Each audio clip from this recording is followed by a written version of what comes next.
사도행전 9장 1절에서 11절까지 하나님 말씀을 봉독합니다. 조용히 경청하시기 바랍니다. 사울이 주의 제자들에 대하여 여전히 위협과 살기가 등등하여 대제사장에게 가서 다메섹 여러 회당에 가져갈 공문을 청하니, 이는 만일 그 도를 따르는 사람을 만나면 남녀를 막론하고 결박하여 예루살렘으로 잡아오려 함이라. 사울이 길을 가다가 다메섹에 가까이 이르더니 호련히 하늘로부터 빛이 그를 둘러 비추는지라.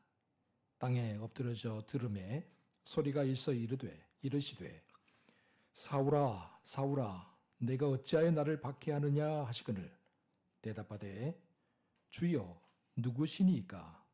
이르시되 나는 내가 박해하는 예수라. 너는 일어나 시내로 들어가라. 내가 행할 것을 내게 이를 자가 있느니라 하시니, 같이 가던 사람들은 소리만 듣고 아무도 보지 못하여 말을 못하고 서 있더라.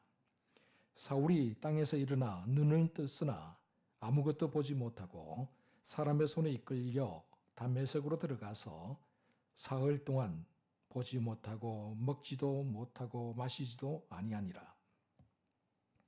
그때 다메섹에 아나니아라 하는 제자가 있더니 주께서 환상 중에 불러 이르시되 아나니아야 하시거늘 대답하되 주여 내가 여기 있나이다 하니, 주께서 이르시되 일어나 직가라 하는 거리로 가서 유다의 집에서 다소 사람 사울이라는 사람을 찾으라. 그가 기도하는 중이니라. 아멘. 할렐루야. 사람마다 각기 다른 인생길을 살아가죠. 어떤 사람은 성공을 추구하면서 앞만 보고 달려갑니다. 어떤 사람은 내면의 상처를 달래기 위해서 이리저리 배회하며 살아갑니다. 어떤 사람은 다른 사람들에 이끌려서 졸졸 따라다니는 삶을 살아가고, 또 어떤 사람은 다른 사람들을 이끌고 앞장서서 살아가기도 합니다. 그런가 하면 또 어떤 사람은 그것이 진리인지 거짓인지 묻지 않고 자기가 믿는 바와 확신한 바를 가지고 맹목적으로 그것을 향해 달려가는 사람들도 종종 있습니다. 오늘 본문에 사울이라는 사람이 등장하고 있죠. 이 사울이라는 인물은 자기의 의와 자기 확신에 가득 찬 사람이었고, 스데반의 죽음을 계기로 해서 그의 확신과 그의 의가 폭주하기 시작한 사람이었습니다. 그는 예루살렘에 있는 예수 믿는 성도들을 잔혹하게 박해했습니다. 거리마다 집집마다 쳐들어가서 예수 믿는 사람들이라면 남녀노소를 불문하고 잡아다가 감옥에 가두고 고문하고 죽이는데 앞장섰던 사람이죠. 그러나 이것만으로는 성이 차질 않았어요. 뭔가가 부족했던 것이죠. 그래서 다음 단계로 나아가게 됩니다. 본문 1절 우리 함께 읽어보도록 하겠습니다. 시작. 사울이 주의 제자들에 대하여 여전히 위협과 살기가 등등하여 대제사장에게 가서.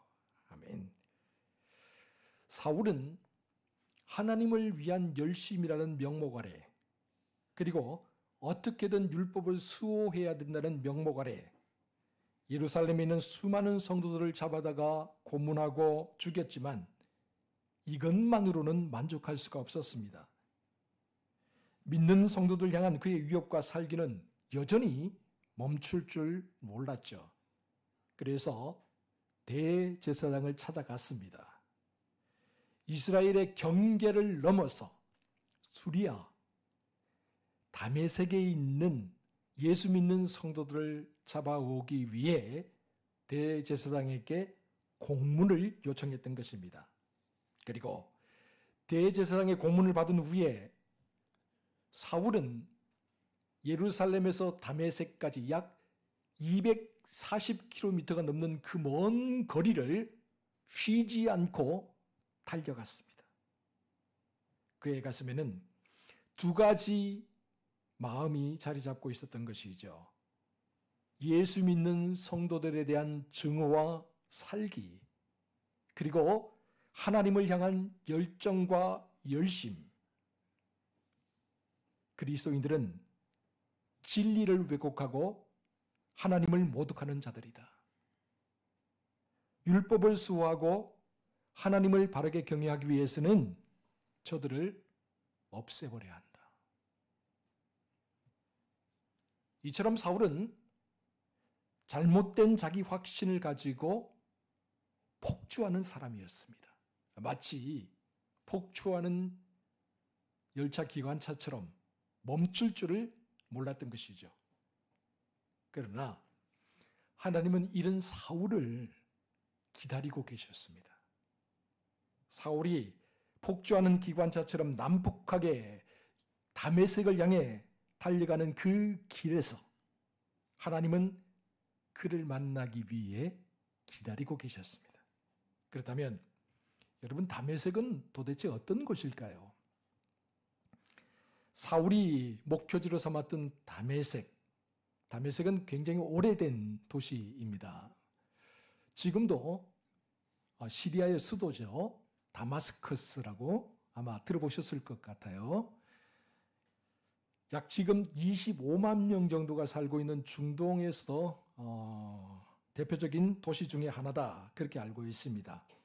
사울 당시의 다메섹은 정치, 군사, 경제, 종교의 중심지였죠. 아름다운 아바나 강이 흐르고 있고 종려나무와 사이프러스로 가득한 아주 비옥한 평야지대가 펼쳐져 있는 그런 곳이었습니다. 그래서 고대로부터 모든 것이 많이 풍부하니까 사람들이 모여 살기 시작했어요. 그래서 큰 도시를 이루게 되었죠. 이스라엘과 가까웠던 탓에 이 다메섹에는 오래전부터 유대인 공동체의 마을이 있었습니다. 뿐만 아니라 예수 그리스도를 믿는 사람들이 생겨나면서 이곳에 그리스도인 공동체가 만들어져 있었습니다.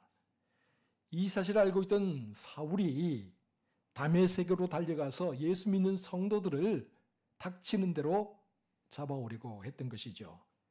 이것이 그의 신념이었고 그의 확신이었으며 그가 가진 신앙의 길이기도 했습니다. 사울이 달려가고 있었던 그 다메섹.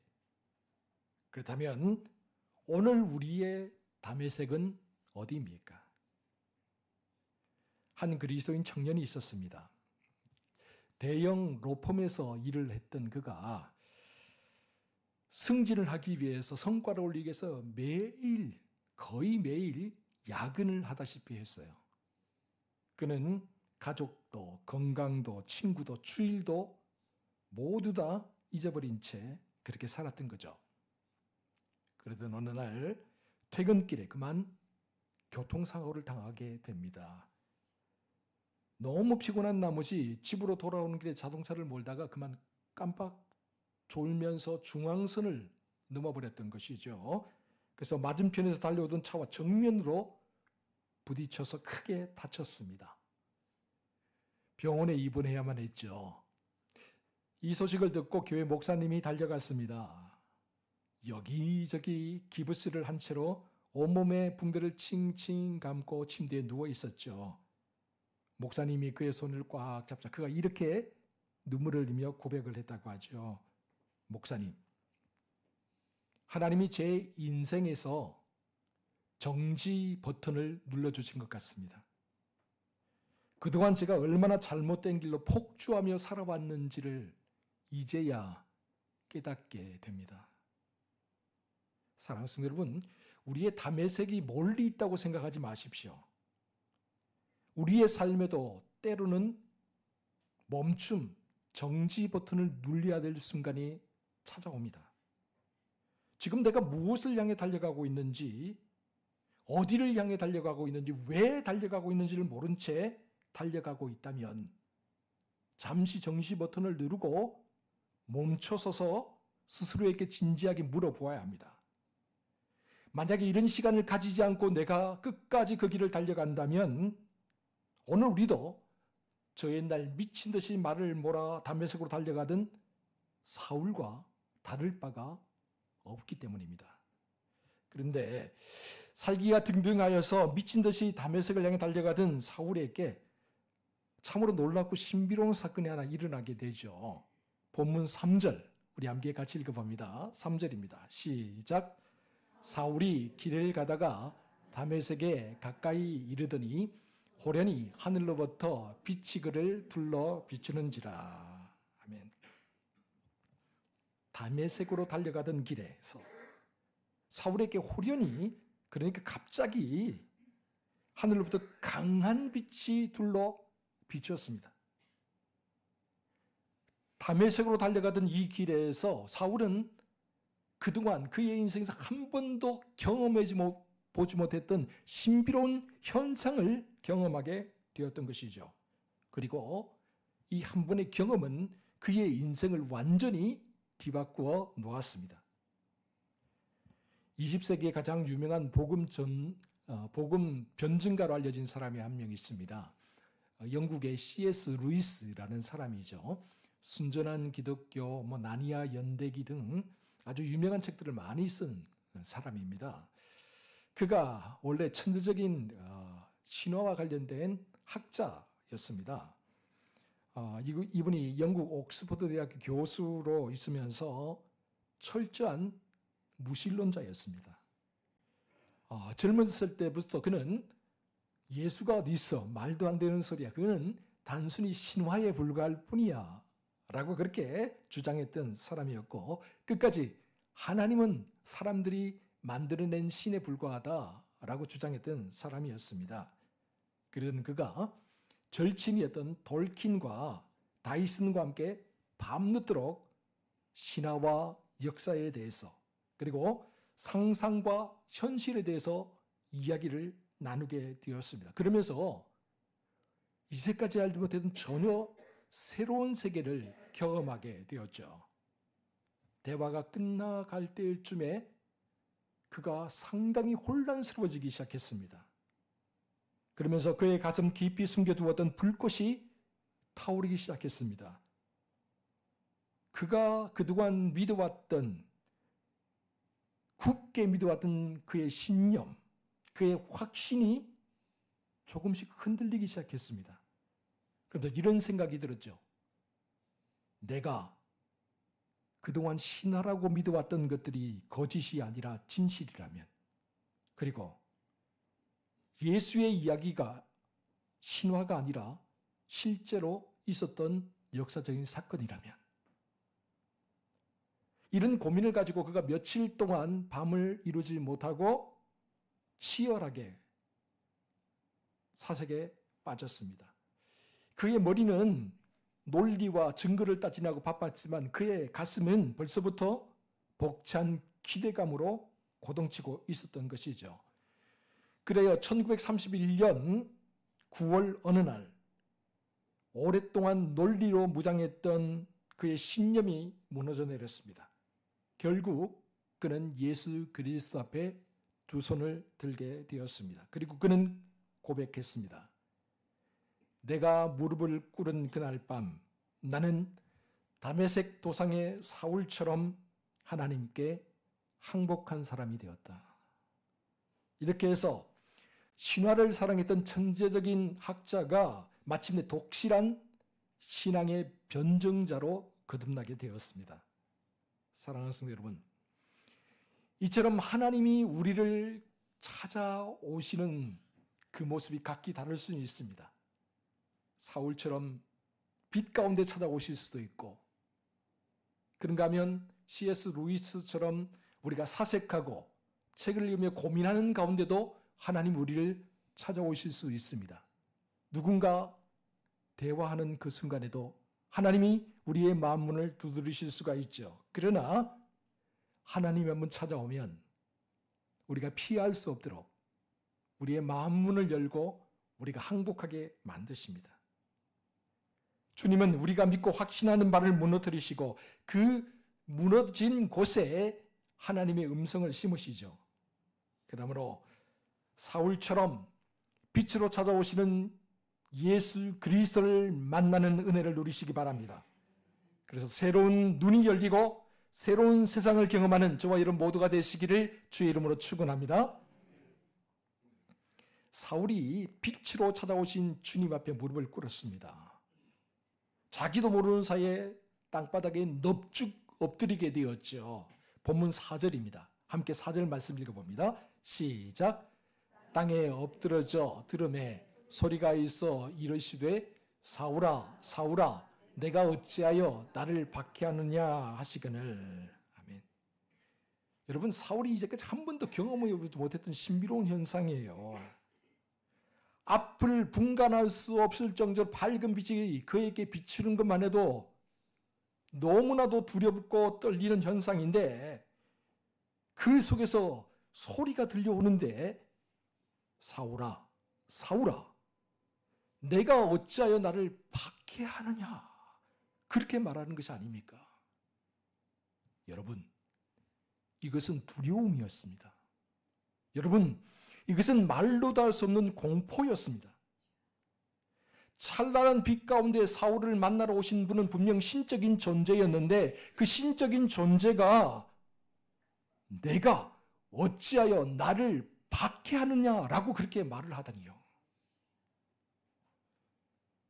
두려움과 공포에 온몸이 사시나무 떨듯이 떨면서 사울이 조심스럽게 묻죠. 그렇다면 주여 누구십니까? 사울은 궁금했던 거예요. 도대체 빛 가운데 자기를 찾아오신 이분이 도대체 누구신지 궁금했던 거예요. 그래서 두려운 마음으로 땅에 엎쭉 엎드려서 그렇게 물었죠. 주여 누구시니까? 그러자 여러분, 돌아온 대답이 무엇입니까? 본문 5절 우리 함께 읽어봅니다. 시작. 대답하되 주여 누구시니까?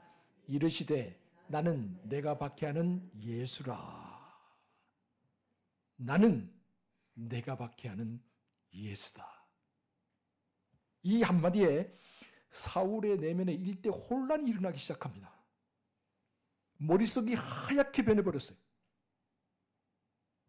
사울은 이제까지 자기의 행동과 자기가 믿는 바가 옳다고 생각을 했던 거예요. 그랬기 때문에 한치의 망설임도 없이 예수 믿는 성도들을 잡아다가 감옥에 가두고 고문하고 죽이는 일에 앞장설 수가 있었거든요. 그런데 지금 빛 가운데 찾아오신 신적인 존재가 나타나서 하는 말이, 내가 왜 나를 박해하느냐?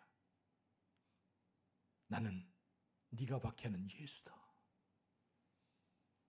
여러분, 도대체 이 말을 어떻게 받아들일 수 있단 말입니까? 도무지 감당할 수 없는 충격, 도무지 버텨낼 수 없는 압도적인 말씀, 엄청난 공황장애가 사울을 덮쳐왔습니다. 순식간에 모든 것이 무너져 내렸죠. 그가 믿어왔던 신념과 확신도, 그가 옳다고 생각했던 모든 생각과 행동들도 다 무너져 내렸습니다. 어떻게 한단 말입니까?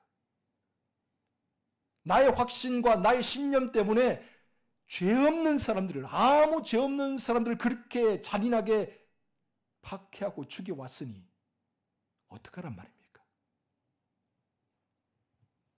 그래서 본문 8절과 9절은 이렇게 마무리를 짓고 있죠. 우리 본문 8절 9절 함께 읽어봅니다. 시작. 사울이 땅에서 일어나 눈은 떴으나 아무것도 보지 못하고 사람의 손에 끌려 다메섹으로 들어가서 사흘 동안 보지도 못하고 먹지도 마시지도. 아멘. 이렇게 부활하신 주님을 만난 후에 사울은 눈은 뜨고 있었으나 아무것도 볼 수가 없는 사람이 되었습니다. 발은 있지만 스스로 걷지 못하는 사람, 다른 사람의 손에 이끌려서 어디론가 가는 사람이 되어버리고 말았습니다. 뿐만 아니라 그는 무려 사흘 동안 아무것도 먹지도 마시지도 않았습니다. 그의 내면에서 너무나도 혼란스러운 거예요. 감당할 수 없는 그런 압도적인 공황장애가 그를 짓눌러 오른 거예요. 이러지도 못하고 저러지도 못해. 정말 미칠 것 같은 그런 감정의 소용돌이가 하루에도 몇 수십 번씩 몇 번씩 계속 반복되어서 일어나고 있는 거예요. 자기의 잘못된 확신으로 죽어가면서 자기를 바라보던 그 사람들의 눈동자, 눈물을 흘리며 그렇게 기도하는 그들의 모습을 볼 때마다, 생각할 때마다 도무지 견딜 수가 없어 잠을 이룰 수가 없는 거죠. 여러분, 나의 잘못으로 인해서 누군가가 고통받고 있다고 생각해 보십시오. 여러분, 나의 잘못된 확신과 나의 잘못된 신념으로 인해서 누군가가 죽음에 이르렀다고 생각해 보십시오. 견딜 수 있겠습니까? 그것이 무너진다면, 나의 신념, 나의 확신, 나의 의가 무너진다면 그 자리에 남는 게 뭡니까? 도무지 받아들일 수 없는, 미워해도 끝이 없는 나 자신밖에 남지 않는 거죠. 사울이 그런 상황에 처하게 되었습니다. 그래서 그는 기도하지 않을 수가 없었어요. 하나님 어떻게 합니까? 하나님 억울하게 죽인 이 사람들 어떻게 합니까? 하나님 어떻게 합니까? 잘못 살아온 내 인생 하나님 어떻게 합니까? 그런데 이런 사울을 위해 하나님께서 미리 준비해둔 사람이 한 명 있었죠. 그의 이름은 아나니아입니다. 우리 본문 10절 말씀 함께 읽어보겠습니다. 시작. 그때에 다메섹에 아나니아라 하는 제자가 있더니 주께서 환상 중에 불러 이르시되 아나니아야 하시거늘 대답하되 주여 내가 여기 있나이다 하니. 아멘. 여러분, 하나님이 사울을 만나고 사울을 들어 쓰시기 전에 미리 먼저 준비해둔 사람이 한 명 있었는데 그 사람이 바로 아나니아라는 사람입니다. 이 아나니아는 이 본문 여기밖에 나오지 않아요. 그는 유명한 선지자가 아니었습니다. 유명한 사도도 아니었어요. 그저 이름 없는 성도 중에 한 명이었어요. 다메섹에서 예수 그리스도를 믿고 복음을 전하는 전도자 중에 한 명이었어요. 하나님은 이런 아나니아를 통해서 사울을 회복시켜 주셨고 그의 감겨져 있던 영적인 눈과 육적인 눈을 뜨게 해주셨습니다. 아나니아를 통해서, 이름도 빛도 없는 이 아나니아를 통해서 사울에게 새로운 길을 보여주신 것이죠. 흉악한 죄수가 한 명 있었습니다. 그가 죄를 저지르고 교도소에 수감되게 되었는데요. 교도소에서도 이 흉악하고 난폭한 행동을 멈추질 않았어요. 그래서 교도관들이 그에게 가까이 다가가려고 하지를 않았다고 합니다. 그런데 이 교도소에 거의 매일 찾아와서 전도를 하는 권사님이 한 명 계셨습니다. 권사님은 이 흉악한 죄수에게도 다가가서 성경을 건네주며 말했죠. 예수님이 당신을 위해 죽으셨습니다. 예수 믿고 구원받아야 됩니다. 그러자 처음에는 이 흉악한 죄수가 권사님 눈앞에서 조롱을 하며 성경책을 찢어버렸습니다. 그리고 말합니다. 예수, 당신이나 잘 믿으세요. 그러나 권사님이 포기하지 않았습니다. 그렇게 매일매일 그가 조롱하고 그가 그렇게 아주 그냥 눈을 사납게 뜨고 쳐다보아도 물러서지 않고 계속해서 성경책을 주면서 예수님의 복음을 전합니다. 그렇게 가랑비에 옷 젖듯이 그 복음이 그 사람의 마음 가운데로 계속해서 스며들게 되었습니다. 그러던 어느 날 마침내 창살 너머로 흐느끼며 고백하는 소리가 들려왔습니다. 권사님, 예수님께서 저같이 흉악한 사람도 용서해 주실 수 있을까요? 정말 나 같은 사람도 구원받을 수 있을까요? 그는 교도소에서 세례를 받았습니다. 그리고 교도소를 출소한 이후에는 신학교에 입학하여서 전도사가 되었습니다. 그는 매주 교도소를 찾아와서 자기에게 말씀을 전해준 그 권사님을 내 인생의 아나니아라고 그렇게 불렀습니다. 사랑하는 성도 여러분, 다메섹 도상에서 사울을 만나주시고 사울을 새롭게 변화시켜 주신 분은 분명 부활하신 주님입니다. 그러나 아무도 다가서려고 하지 않고 꺼려하는 사울에게 다가가서 복음을 전하고 그에게 세례를 베풀며 그를 다시 일으켜 세워준 사람은 아나니아였습니다. 다메섹에 잘 알려지지도 않은 성도 중에 한 사람, 오늘 본문 이외에는 어디에도 찾아볼 수 없는 사람, 아나니아였습니다. 비록 자기 생각과는 다르다 할지라도 하나님 말씀이기 때문에 순종하여 사울을 찾아가서 그에게 복음을 전하고 그에게 세례를 베풀어서 새로운 인생길로 인도해 주었던 사람, 아나니아였습니다. 사랑하는 성도 여러분, 오늘 우리도 누군가의 아나니아가 되어야 하지 않을까요?